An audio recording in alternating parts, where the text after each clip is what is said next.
Welcome back to the channel everyone. So in today's video we will discuss about synchronization in Java.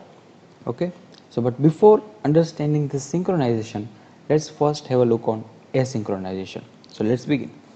First of all, asynchronization means when more than one thread try to access the same method at the same time. It is known as asynchronization.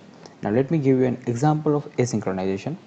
So here, now this example is not feasible, but we can consider this example to understand the concept, basic concept. Okay, so in our example, we have an account in a bank and our initial account balance is 5,000 rupees, right?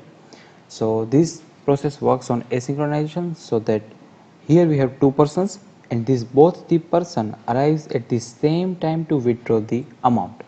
So person 1 wants to withdraw 4,000 rupees and person 2 wants to withdraw 2,000 rupees, right?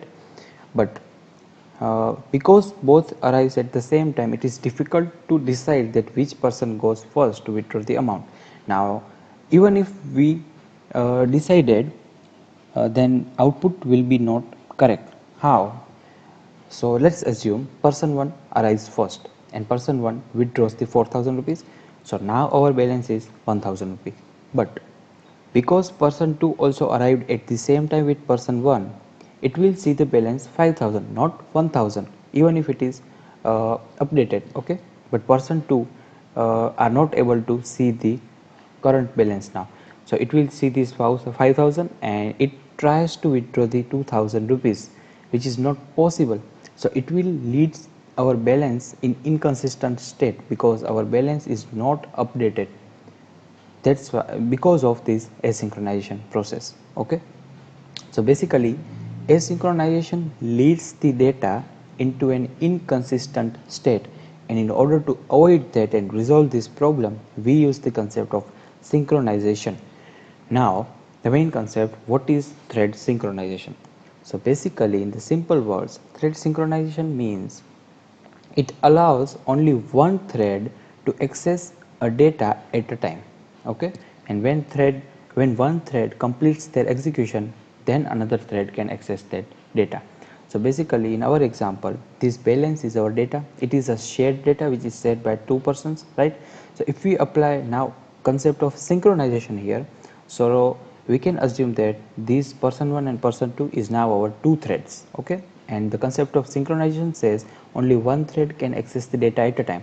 So let's say person 1 wants to access the balance, so it accesses the balance and withdraw the 4,000. Now our balance is 1,000 and now it is updated because person 2 is waiting now because of this synchronization process.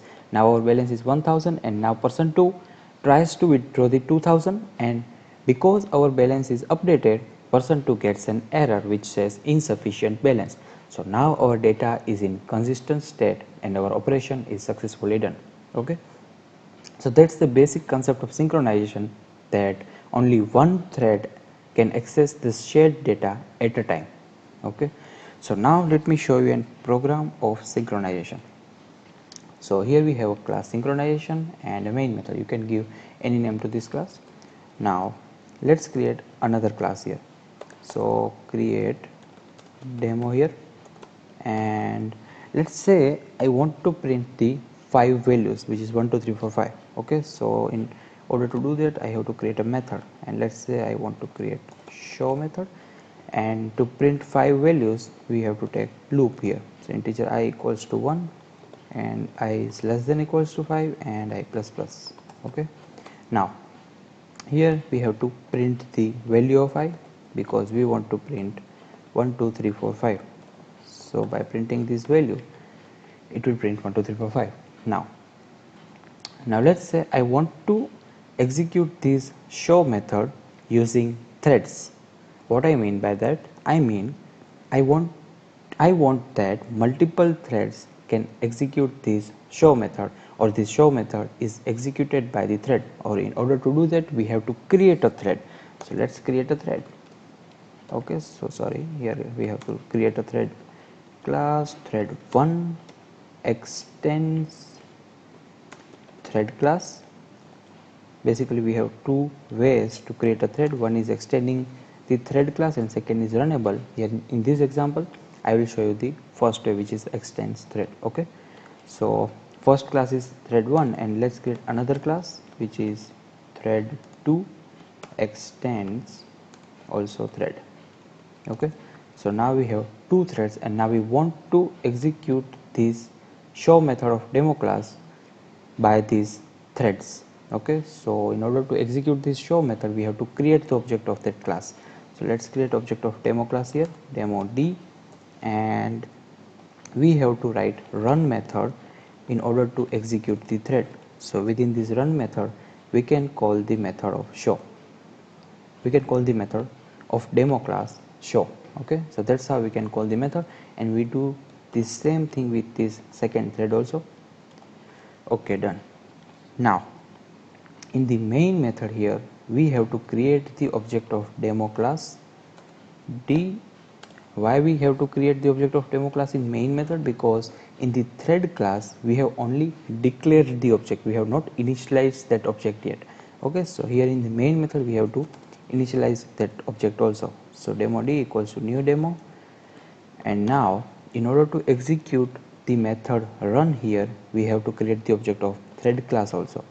So let's create the object of thread class, thread1 t1 equals to new thread1, and same way for thread 2. Okay, so here we have to write thread 2 t2 and thread 2.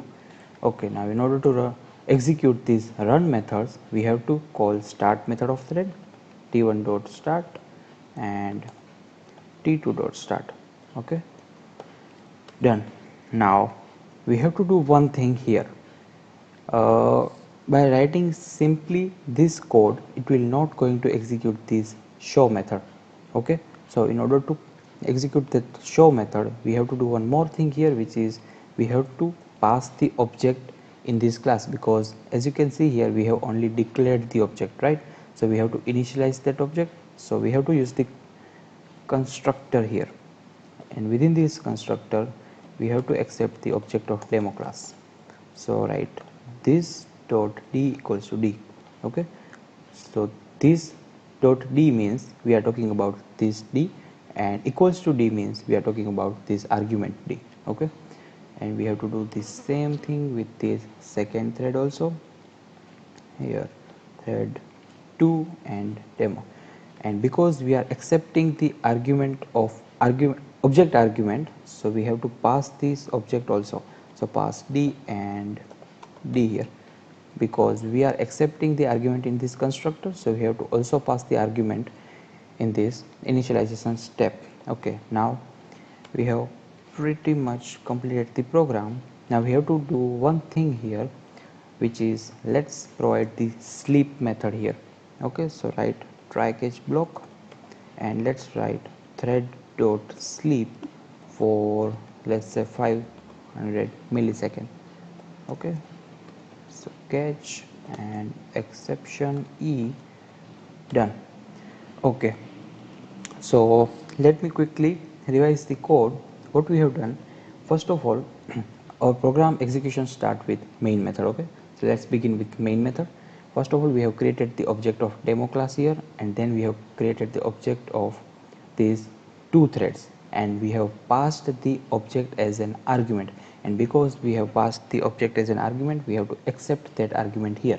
As you can see here, construct within this constructor we have to accept the object argument, and then we have to initialize the object which we have declared here. Okay, so this dot d equals to d means this d equals to d. Okay, now same thing with this thread 2, and then we have called the start method.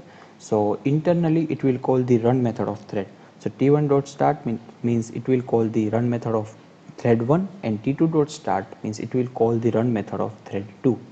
And then we have a class here called demo and the show method, and this show method will print the 5 numbers, which is 1 2 3 4 5. Okay, so now if I run this code, let's see what we got here. Okay, so there is an error which says run in thread 1 cannot implement in runnable. Okay, So I think we have to make these methods as public and also this run method as public.